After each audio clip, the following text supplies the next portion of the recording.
అల్లూరు సీతారామరాజు జిల్లా పాడేరు మండలం వంజంగిలో సీఎం చంద్రబాబు పర్యటించారు. గ్రామంలోని వనదేవతల ఆలయాన్ని ఆయన దర్శించుకుని పూజలు చేశారు. అక్కడి కాఫీ తోటలను పరిశీలించారు. గిరిజన సాంప్రదాయ వేడుకలకు సీఎం హాజరయ్యారు. కాఫీ ప్లాంటేషన్ పెంపకందారులతో ఆయన ముచ్చటించి వారి సమస్యలు అడిగి తెలుసుకున్నారు. ఈ రోజు రెండు ప్రత్యేకతలున్నాయి. ఒకటి, ప్రపంచం మొత్తం ఇంటర్నేషనల్ ట్రైబల్ డే ఆది దినోత్సవాన్ని మనం జరుపుకుంటున్నాం. ఈ సంవత్సరం థీమ్ కూడా చూస్తే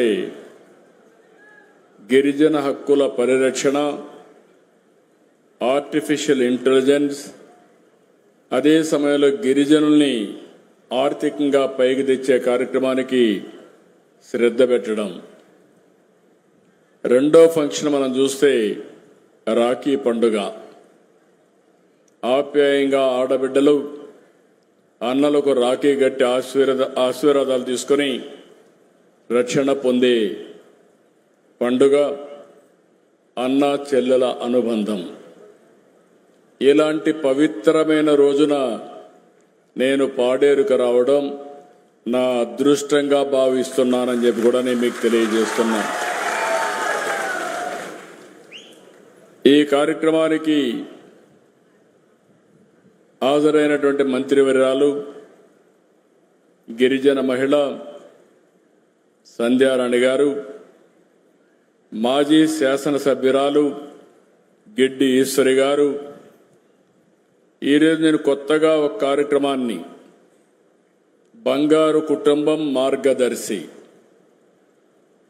నేను ఎప్పుడు కూడా ఒకటే అనుకున్నాను, నేను కష్టపడేది డబ్బులుండే వాళ్ళ కోసం కాదు, నేను కష్టపడేది మారుమూల ఉండే ఇలాంటి పేద కుటుంబాల కోసం కష్టపడుతున్నాను తప్ప ఇంకోటి కాదు. నేను ఎన్నో సందర్భాల్లో మీకు ఒక మాట చెప్పాను, సంపద సృష్టించాలి. సంపద సృష్టించి ఆ సంపద మళ్ళీ పేదవాళ్ళకు అందుబాటులో పెట్టాలి. డబ్బులుండే వాళ్ళతో సమానంగా పేదవాళ్ళు కూడా మెరుగైన జీవన ప్రమాణాలుంటే అదే నిజమైన సమాజం. ఆ సమాజం కోసమే నా జీవితాంతం ఈ పేదవాళ్ళని పైకి తీసుకురావడానికే కష్టపడతాను, అంకితం చేస్తానని మరొక్కసారి ఈ పవిత్రమైన రోజున మీకు విజ్ఞప్తి చేస్తున్నా. ఇక్కడ మీరు చూస్తే కుమారి మణి, బంగారు కుటుంబం, గిరిజ, ఇక్కడ మార్గదర్శిని కూడా ఇంట్రడ్యూస్ చేస్తున్నాను. ఇది ఒక సంకల్పం మాత్రం.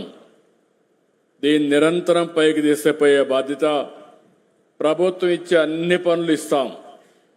అదే సమయంలో నేను ఆలోచించేది, ఎవరైతే సమాజం వల్ల పైకొచ్చిన వ్యక్తులు తిరిగి సమాజానికి ఇవ్వాల్సిన బాధ్యత వాళ్ళకుంది.